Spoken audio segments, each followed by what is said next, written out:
Hi, this is Evelyn Lopez. Welcome to Sustainability in Your Ear, the Earth911.com podcast for the week of August 13th, 2018.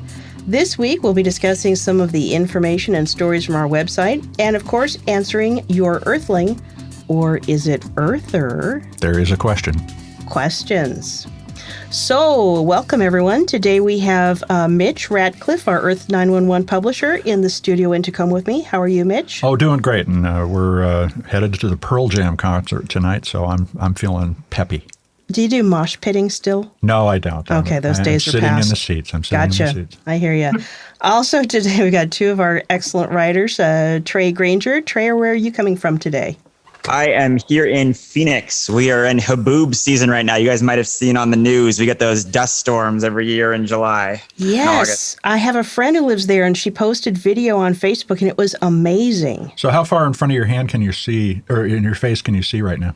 Well, luckily I'm indoors, so I can avoid some if you were to go outside, Trey, yeah. It's definitely a situation where when you're driving, you have no visibility if you're in a haboob. You basically pull to the side of the road and just waits for some clearance. Amazing. So a sandy snowstorm. It's like that Mission Impossible movie in Dubai. That's the best description I can give for you. Oh, yeah, that was a pretty good one. And you, Trey, are Tom Cruise. There you go. Also on the line today is Sarah Lozanova, another one of our writers. Sarah, where are you calling from today? I'm calling in from Mid-Coast, Maine, and it's much less eventful here than where Trey is. No sandstorms in Maine? In Maine? Not at all. We have excellent visibility. Okay. Very good. Very good. Well, there shouldn't be sandstorms in too many places at once. That would be too much. Well, that may be where we're going. So before we get into our stories, we thought we'd talk a little bit about our recent Earth911 survey. Question was, are you sure your recycling doesn't go into a landfill? Mitch, what did we find out? Well, we asked this question because there has been a lot of change in the recycling system since the Chinese announced that they weren't going to be taking our materials anymore. And in fact, if you look at the data, they've not only reduced it by the 30% that they said they were going to, but they've actually reduced it by 48% in the first 6 months of this year. So it's really hitting hard across the country, and it's resulting in some changes in recycling programs, which we'll talk about in one of the stories later. But we wanted to find out whether or not people felt like their recycling is paying off, or the work they're doing sorting at the curb, ending up in a recycling program. And according to our Earthling respondents, 73% of them doubt that their recycling work ends up recycled, and rather does end up in a landfill. So 27% of people are confident, and I'm glad to see that. That's a great number for the United States. We would like to see it go higher. The total U.S. recycling rate is purportedly, according to the EPA, 34.6%. So this is people's opinions are roughly where the data says that it is, but we don't know whether or not individually our work pays off as recyclers. Yeah, that makes sense. Well, one of the stories that we'll talk about today gives some tips on how to improve your recycling. So that might make people feel a little bit more confident about what they're putting into their recycling bins. Well, and it all comes down to, as we'll talk about later, contamination, and that just means good or bad sorting. Mm-hmm. Well, we have a new survey up every week, so go to our website, earth911.com. Be sure to check back regularly, and we'll do a recap of our finding during these podcasts. One other thing I'd like to ask about before we move on to stories is that we have an interview that will be posted shortly with Ernie Roberts, who's a sustainability manager at Belkin. And Mitch, tell us a little bit about why we did that interview. Well, Belkin is, everybody who owns a computer probably has purchased a Belkin product. They make all the dongles and accessories that plug into the computer. And about 10 years ago, they decided they wanted to lower their electricity usage to by 25%, but they've exceeded that. They've reached 37% lower electrical use, and they've reduced their greenhouse gases pretty substantially as well, about a third. But they're also part of a process. This is not the end of their work. That was the beginning. And now, roughly 10 years later, they're out and starting to talk about how they're going to continue to evolve as a sustainable company. So we were pleased to have Ernie in for an interview. Evelyn and I did it, and you'll be hearing it soon on Sustainability in Your Ear. So as a little teaser, what's one thing people should listen for in that interview? What was a good takeaway? Well, I think it was the fact that they some insight into the way they look at their supply chain now, and analyze it to understand what carbon load they're taking on. Mm-hmm. And it kind of sounds like a fine point, but the fact is that a lot of retailers and a lot of product manufacturers are at the receiving end of very unclean systems, and we're starting to examine them for their sustainability before we buy. And if consumers can find that out, then they can help push that forward by making the decisions that support that. Well, that is like a perfect segue into our top story, and that is Sarah Lozanova. Tell us about these top 5 solar-using retailers, since we're sort of touching on retail. Yeah, so one of the top-ranking solar retailers is Target, and they have over 200 megawatts of total solar energy capacity. Walmart is another real big player. They have 145 megawatts of solar panels on their rooftops. Kohl's, Costco, and IKEA are also on the top 5 list. And one thing that's really interesting to note about IKEA is even though they only have about 45 megawatts of installed solar energy capacity, 90% of their stores have solar installations, which is quite high. Mm-hmm. So they're offsetting the individual store power usage as well as creating a more distributed grid for themselves. The other thing about IKEA that's great is they're also actively involved in getting consumers to adopt solar. And I know you know a little bit about that. Where would you go looking for solar, given that all these are solar responsible retailers? Where would I go to find a solar system for my own home, yes, you mean? Right. Yeah, that's a good question. Costco actually has kiosks in its store from Sunrun, mm-hmm. and that's for residential solar installations. And they also sell solar panel kits. IKEA does as well, but to my knowledge, they're mostly in Europe. Okay. Their kits, yeah. So I'd probably go to Costco. So, I know I've seen these panels as I fly over various cities. Is there a kind of an evolving way to know as you walk in the door whether or not it's a solar-powered facility? Can you look for like a Yelp sticker that says we're green? Or do you have to climb on the roof to determine whether or not your retailer is solar-friendly? Yeah, you might get in trouble with the store if you climb on the roof, but that would be a good way to determine it. It's surprising to me that some of these stores don't necessarily promote it more. Mm-hmm. A lot of this information I had to find kind of on sustainability pages and things like that. So it can be difficult to determine that unless it's a new store and it's a higher profile installation. It's interesting. Some areas of the country, I think it might not actually be a selling point to be doing a lot of solar power, but in other areas, I think it would be. So I think it would be kind of interesting to see if these retailers start figuring out that promoting the fact that they're going more and more green is actually a good way to lure some consumers inside. Well, based on the surveying that we've done with people who read Earth911, it makes a really big difference. Yeah. The interesting question, and I was having a conversation with a friend of mine in New York earlier today about this very topic, and he says, well, you people out on the West Coast care about this stuff, but New Yorkers, and that's a very typical response from an East Coaster. But on the other hand, they adopt this stuff just as much as we do. Yeah, I don't think that's really so. There's a psychological barrier to overcome. Mm-hmm. Yeah, and I think that's where all these companies, as Sarah and Sarah just really highlighted it. You have to go look for this on business sustainability sites, not just as a consumer. Mm-hmm. So I think there's a need for kind of a broad discussion about why isn't everything green. Yeah. What do you think, Sarah? One thing that's interesting to note is that a lot of these stores are installing solar for financial reasons mm-hmm. due to cost. Yeah. And there's also tax credits available for them, and they can take an accelerated depreciation of the system. So for them, in many cases, it's done for financial reasons. Mm-hmm. Yeah. And that's the proof, really, that the economy can move forward in a greener way. It's not just the subsidies that are making this worthwhile. It has long-term payoffs as well as the fact that you can recoup your investment in a short period of time. Yeah. And the cost of solar has fallen so much in the last mm-hmm. decade.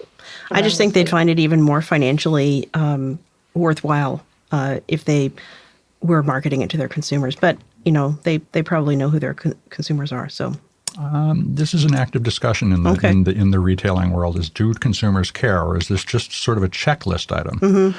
But if it's a checklist item that's essential, if it's not sustainable, I'm not going to consider it. That can be death to the retailer, and I think they need to be more aware of that. I think so too. Compliance issue though too, because in California they're trying to pass laws where 50% of your energy must be renewable. So these businesses are being forward-thinking and forward-thinking and getting out in front of the issues. Mm-hmm. Yeah, and profiting by doing so, which is the thing we, whenever we talk about regulation, some of this regulation is not bad. It actually ends up helping these companies be more efficient. Mm-hmm.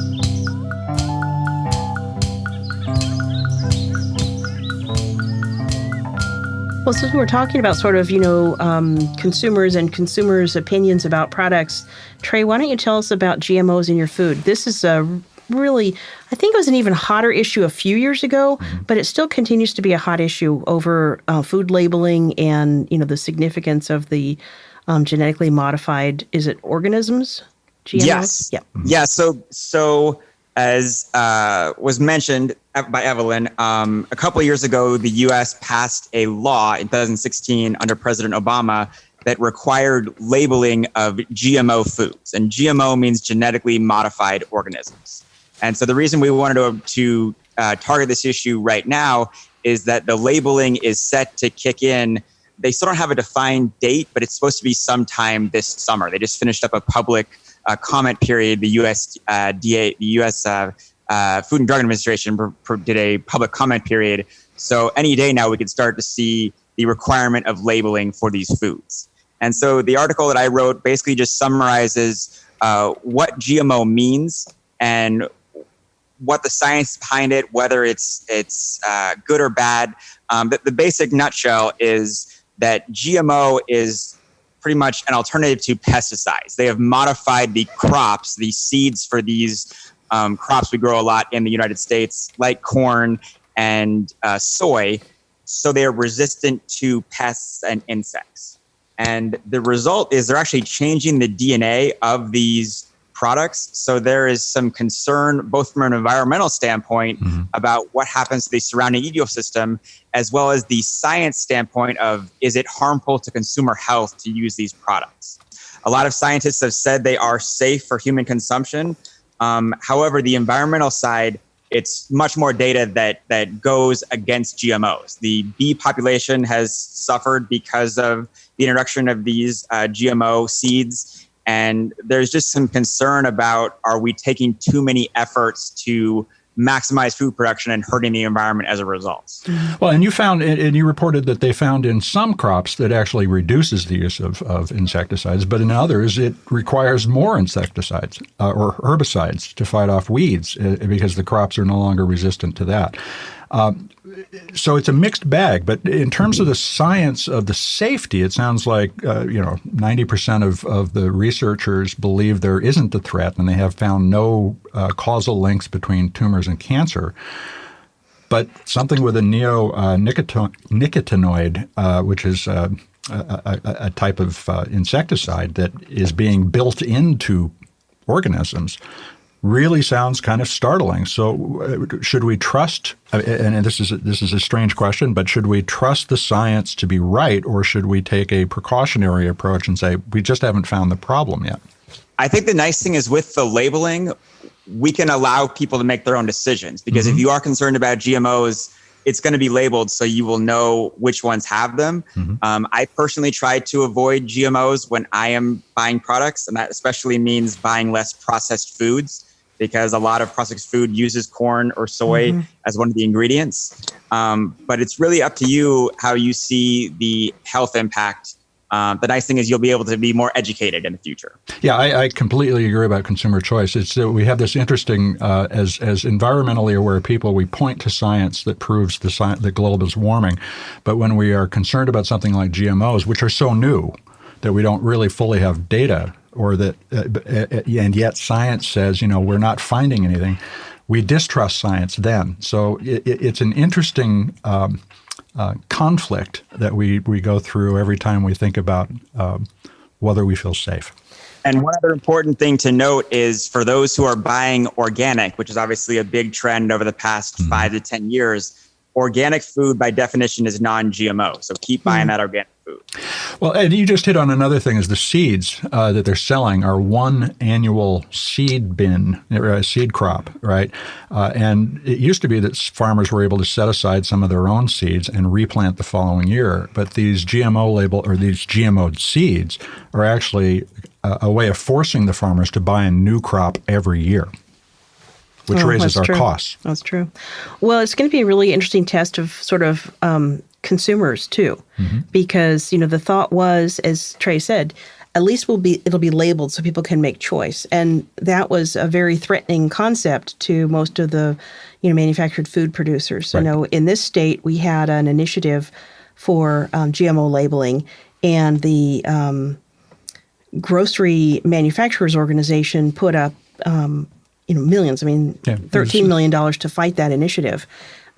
So there's been a lot of concern that if people see the label, they will not buy the product. But I think it'll be interesting to see if that's true. I think a lot of people right now buy their favorite products and are not terribly concerned about the ingredients. I pay attention, but if you think about what might they have accomplished if they'd spent that $13 million in dialogue instead of simply trying to tamp down the possibility of regulation, where would we actually be? Yeah, that's a different question entirely.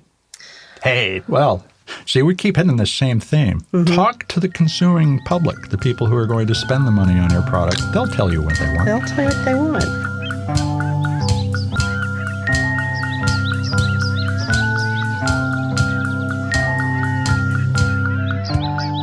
Well, our next story is about a cup of coffee. And I know I certainly prefer to start my day with a coffee or maybe tea, and I think a lot of people are just like me. So there are some ways that you can enjoy your coffee with a little bit less waste. This is a story from August 6th on our website. Daniel Dern is the author, and he has some good tips. His tips include, when you're at the coffee shop, if you're going to sit and drink your coffee, you can ask for a ceramic cup. Now, I have to tell you, it took me a long time to figure this out, but I do now. If I'm getting a coffee for here, I'll ask that they put it in a cup for me. You can also bring your own cup or travel mug, and many people do that. What we would like is something where you can pick up a somewhat disposable coffee travel mug, and so you can walk out with it easily and yet not have to carry a cup around with you all day. And I know different coffee makers are looking at that, but I haven't seen a good one yet. Well, as a multi-time a day Starbucks person, I've adopted the reusable cups. The reusable cups kind of, I wouldn't say wear out, but stink out. Really? Yeah, they've got enough grain to them that the coffee oils stick in them. So they're a little porous. Yeah, and so it doesn't taste good after a while. So I go for the when I'm there, I will certainly use a ceramic cup. But the other thing that I think you can do is ask for no cuff, because that's the second thing that they will put on is it's hot drink, you need a cuff. Or they'll put it or double cup it. So I always ask for no cuff, no double cup, and no lid.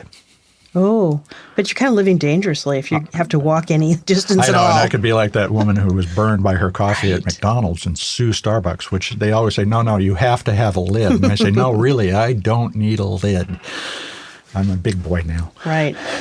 Yeah, well, the suggestion is if you are going to a place that routinely double cups, to at least do it with a double cup and say, I'll take a sleeve instead. And the sleeves tend to be a little bit more recyclable than the cups. They don't have that plasticky lining. Well, I like Daniel's suggestions about brewing your own, too, because that's the other way I go. And he using a reusable filter, cloth filter or a metal filter for your coffee, or using a French press, both are excellent ways to reduce your waste. The paper filters are just more junk. Right. They're definitely the French press, I would say, if you're a regular home consumer, and then you can also, if you're on the go, put it into your own travel mug and then leave the house. I also like to use an Italian stovetop espresso maker. Yeah. It's the simplest thing in the world. Yeah. I mean, it's just, you put it together with your coffee, put hot water in, and in a very short period of time, you've got a beautiful espresso. You can add hot milk too. So I think that's the way to go. So Sarah and Trey, what are you guys in terms of your coffee or tea consumption? I actually don't drink coffee or tea. I've been off caffeine for a long time. But one of the things that I love about the story is he mentioned at the very end the composting aspect. Yep. Coffee grounds really rich in nitrogen. So if you have a home composting, they're great to include in that process. I generally try to drink coffee at home, and that's an easy way to avoid using disposable cups. So Trey, I know we make a distinction in compost materials between green and brown waste, and coffee grounds are brown, but are they brown waste? The irony is they're actually green waste. And so what's the difference for our listeners, just very quickly? So green waste is high in nitrogen and brown waste is high in carbon. Okay. Most green would be the organic, like food or garden materials. Brown would be more towards paper or cardboard. And so the roasting of the coffee doesn't turn it into more carbon intensive. It's still essentially nitrogen intensive. Correct. Huh. Well, good to know. Thanks. Yeah, that's really interesting. Well, and I was going to add, sometimes if you are going to a local coffee store, if you're building up your garden, like in the springtime, you can ask them for coffee grounds, and they'll have them available for gardeners too. Yeah, I've picked up many bags at Starbucks. They do wonders for my rhododendrons. Oh, very good. All right. Well, that's probably all we have to say about coffee. How about, Mitch? Except I'll have some more. We have some more? Oh, I'm probably done with my coffee for the day. But, Mitch, why don't you tell us about how we can recycle better?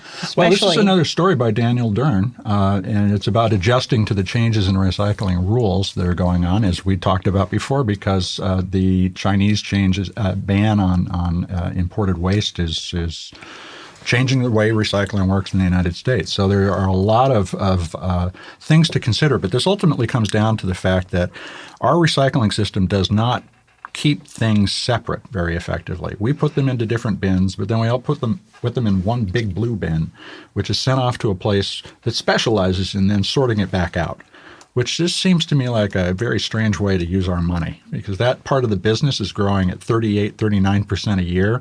The rest of the waste business is growing at 7% of the year. So we're concentrating money on unsorting stuff that started out sorted. And that has been the basis for all these changes in the local recycling rules. They're not taking paper necessarily. They're not taking certain forms of plastic. It has to do with normal safety concerns at the recycler too, because putting a plastic bag in with your recycling can cause havoc in a recycling facility, because it'll get caught in something and break the machinery, and that can hurt people. But at the same time, we do take a lot of time to sort it out, and then it gets all mixed back up. So Daniel went through and started looking at, in response to changes in his own community's recycling program, they stopped taking several materials, and they also are raising prices because of the Chinese ban. And he has a number of excellent suggestions going through material by material with what the problem is and what he's going to do. So, for instance, how do you take care of newspapers now that most of it will end up in a landfill? He's committing to taking all of his papers to the kennel or veterinarian where he boards his dog when he's out of town. And so now they at least get one more use. And that's a big step in the right direction. So a reuse strategy is one way to respond to this. With his deposit bottles, he's actually set that apart as a completely separate bin on his back porch, and then he takes that in for cash every once in a while. But previously, he had treated all as one set of materials. So essentially what he's doing is responding by sorting even better and making sure it gets right to where somebody will be able to use it the right way. And so I strongly encourage people to take a look at the article and make some decisions about how they're going to change. I think that's really the key is first always, reduce and, reuse where you can, and then go to recycle in your third pass. So these are really good suggestions. Well, and Daniel estimates that he's reduced his weekly recycling bin pickups by about half of the volume because he's now directing it into more specialized channels. I will say I think there's still a really important role maybe for our website to play in that I have my recycling guide up in my cupboard and I look at it pretty frequently, and there's still items that I can't, that are sort of like one type of thing, but not like another type of thing that I can't tell, how strictly to interpret. So I would love to be able to take a picture and post it on, Instagram or something and say, what about this? Well, and that's something we thought about using the forums for, so that people could answer one another's questions. And then we might be able to augment that with some image recognition technology. So once somebody recognizes one thing as being a type of thing, everything that looks like it can be automatically recognized. So I'm not committing to this, but maybe you'll be able to wave something in front of your computer or phone in order to get a sense of what to do with it and through Earth911. That would be great. One more recycling. Trey, did you want to talk to us about recycling or refilling ink cartridges? It seems like maybe things are changing in the ink cartridge world. Yeah, so this story is actually part of our Recycling Mystery series, which a lot of these get prompted based on user questions. So keep sending those in, asking whether a certain product can be recyclable, because they turn into a lot of great articles. This one specifically, it's really a decision consumers get to make for ink cartridges from your printer, whether you refill or recycle them. And to me, I've always loved recycling trends. And one thing I've always noticed is that when manufacturers get involved in the recycling process, it's usually because of legislation or pressure from consumers. In the case of cartridges, that's actually not the case. Manufacturers have been involved in this from day one. And the curious thing to me is to ask why that is. And one of the reasons for that is because refilling is such an option that's readily available to consumers. And obviously, if you refill a cartridge, you're not going to go buy a new one from that manufacturer. So it's definitely a debate that is going on in environmental circles about whether to refill or recycle, because obviously the manufacturers want that business. So they are going to dissuade consumers from taking the refill option. Refilling is going to be a little less expensive and obviously produce less waste for the environment.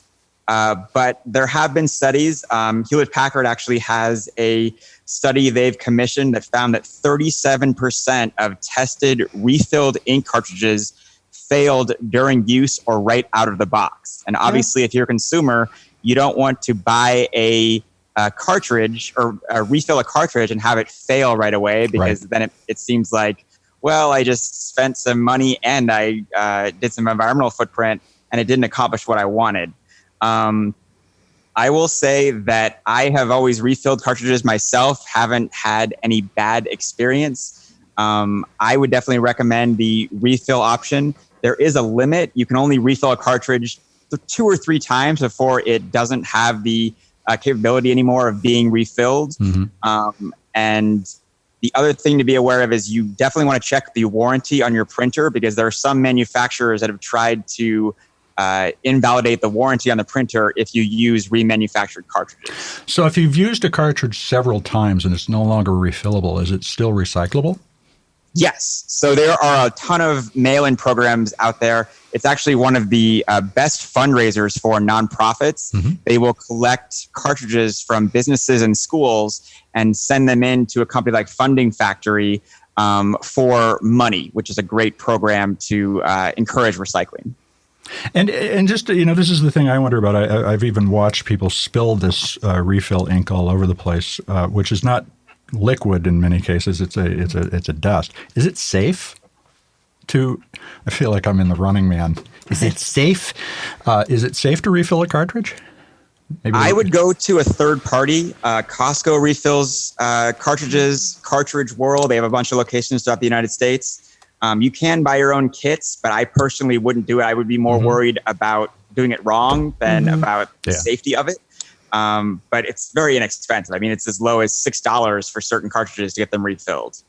That's great. Well, and if you can't refill it, you can recycle it. So there are, again, we have choices, lots of choices in this case, and it depends somewhat on your preference. And one other thing to note, I don't think I put it in the story, so I apologize. For those who do use printers, make sure you print at least once per month, even if you don't have anything to print, because cartridges will dry up. Even if they're full, you can have a full cartridge that you don't use for 2 or 3 months, and you have to replace it or refill it because the ink is no longer good. Yep. Oh, that's really good advice. I think I need that piece of advice, Trey, so thanks.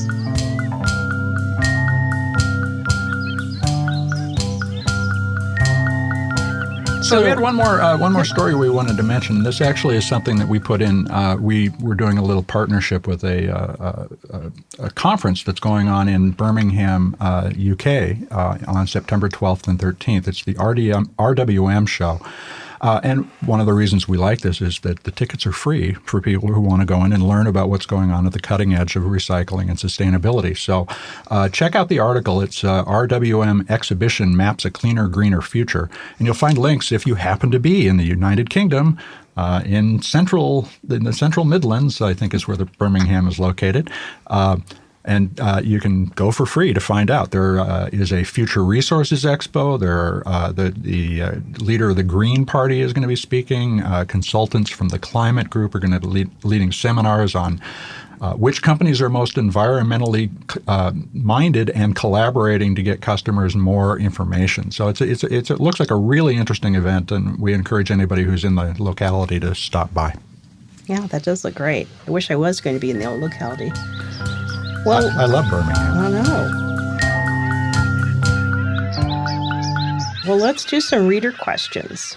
Our first one comes from Barbara from Point Pleasant, New Jersey. She contacted us on Facebook, and her question is, can I put the 1994 World Book Encyclopedias into our bins for recycling? How are they recycled?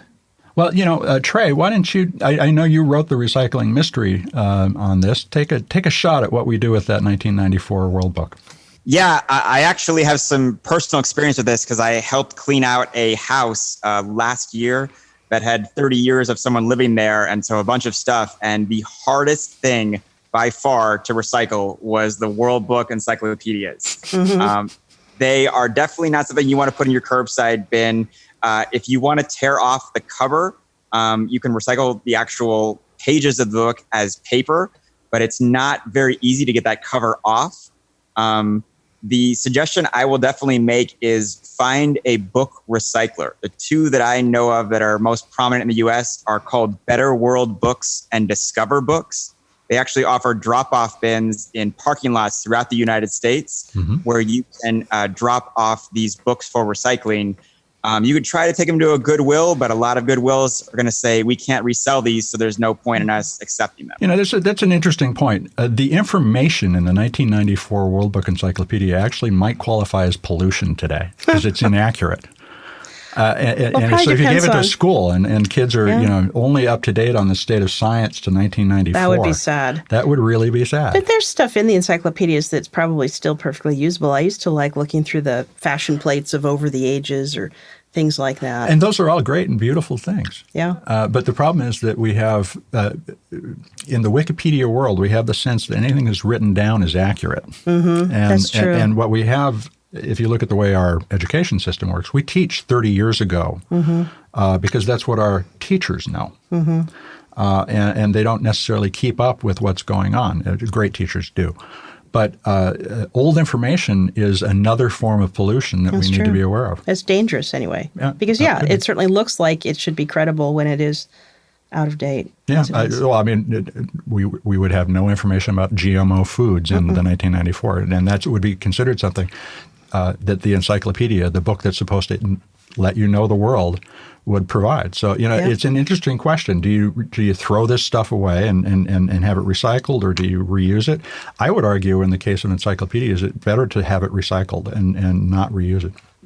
I think it would be better to have it recycled. Although, if you live someplace where you've got one of those businesses that is sort of turning everything into potential art supplies, maybe you could contact them and say, is this something you might have any interest in for the pictures? Yeah, right. And there's a lot of ways you could use the material in it. And in fact, if you look at the way people have cut engravings out of older mm-hmm. books, that's the kind of thing that also becomes forms of art in people's homes. Yeah. So you could do lots of interesting things with it, but I just don't think passing it on is necessarily the best answer anymore. No, I agree.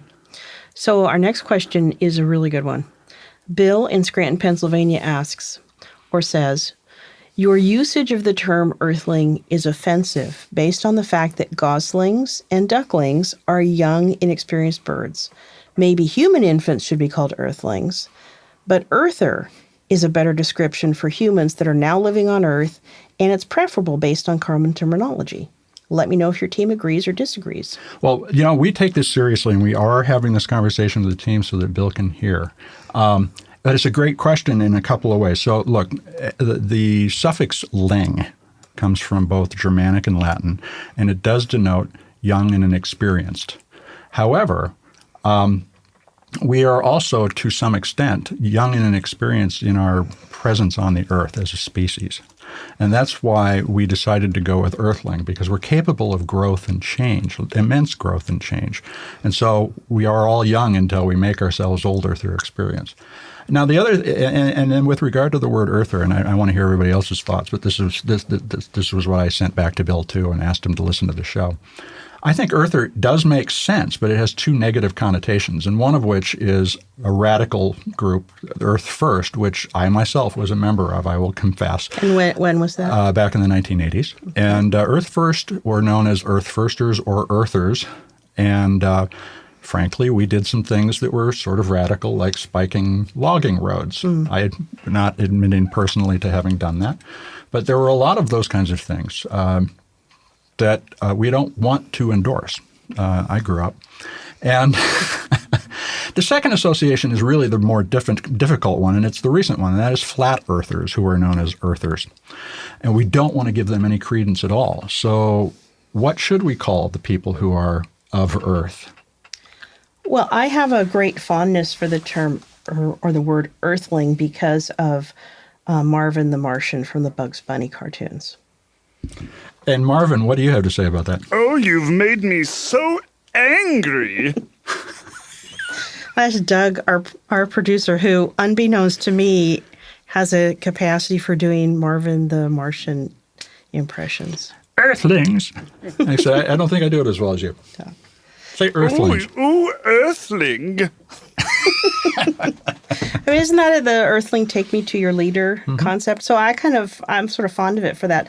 And then when I think of, I don't know, Earther to me doesn't have much of a excitement to it. I don't know. I mean, Martians are Martians. If we had people from Venus, what was that name? Was it Venusians? Venusians, yeah. Yeah, so those all sound a little bit more elegant than Earther. And in Star Trek, too, they would say Earthling. Yes. Or human. Or Terran. Terran. I mean, I do like that. Going back to the Latin root. So there are a lot of ways we can do it. Of course, now the question is, if we evolve and move off of the planet, are we Earthers or Earthlings or Terrans anymore? Or are we the residents of wherever we start our lives? Are we humanoids? There you go. We may just be part of a large crowd. Maybe so. I don't know. So Sapiens. Sapiens, on our better days anyway. Another thing to mention in favor of the term Earthling, when he says they're young and inexperienced, I feel like a lot of our content is catered towards people who are just starting to understand some of these green concepts. A great point. The GMO story, like a lot of people didn't know what that was, so they come to Earth911 and learn about that topic. So it shouldn't be seen as insulting as much as you're here to try to get involved to learn more. We're all in this together and encouraging. That's good. Well, Sarah, do you have any vote on this issue? I actually quite like the word Earthling because I find myself learning every day about different species, about ways to protect the earth. So I think it reminds us that we're constantly learning about the earth. I think that's a great way to close the discussion. But Bill, if you have further thoughts, please share them with us. In fact, I'd be happy to have you dial in and participate in a discussion at some point if you want to do that. But that's the team's thoughts, and we hope that helps spur some conversation out there. Well, I think with that, Earthlings, that's a wrap for this week. But it is Earthlings. It is Earthlings. So if you have thoughts, feedback, if you would like to put in a vote for a different terminology, send us an email at feedback@earth911.com. And you can follow us on iTunes, SoundCloud, Spreaker, and as always at our earth911.com website. We will see you in a couple of weeks. Have a beautiful couple of weeks.